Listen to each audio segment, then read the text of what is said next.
Captain விட்டு சென்ற பணிகள் ஏராளமாக இருக்குது. எங்களால் இங்கே இருக்க எல்லாராலையும் யாராலையும் பேச முடியும். உண்மை, யாரும் சாப்பிடல தூங்கலை தான் உண்மை. ஏன்னா ஊருக்கே சோறு போட்டவர், உலகத்துக்கே சோறு போட்டவர் இன்னைக்கு நம்ம கூட இல்லைங்கிறப்போ அந்த ஒவ்வொரு பருக்கை உணவிலையும் கேப்டன் தான் தெரிகிறாரு எல்லாருக்குமே. அந்த உணவை பார்த்தாலே கேப்டன் தான் தெரிகிறார் அத்தனை பேருக்கும். அதனால சொல்கிறேன், சாப்பாடு போட்டவர் அவர் மிகப்பெரிய கடமை பொறுப்பு எங்கள் கையில் கொடுத்துட்டு போயிருக்காரு.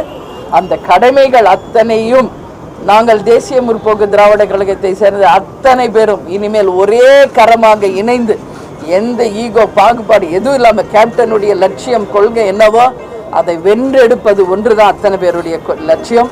அந்த வெற்றி கனியை பறித்து நிச்சயம் கேப்டனுடைய சமாதியில் அவர் காலுக்கு அடியில் சமர்ப்பிக்கும் நாள் தான் இந்த நாள் தான் எங்களுக்கான நாள். அதுதான் கேப்டனுக்கு நாங்கள் செய்கிற மிகப்பெரிய ஒரு கடமையாக இருக்கும் அப்படின்னு சொல்கிறேன். நிச்சயமாக அதுக்காக நாங்கள் பாடுபடுவோம், வெற்றி பெறுவோம்.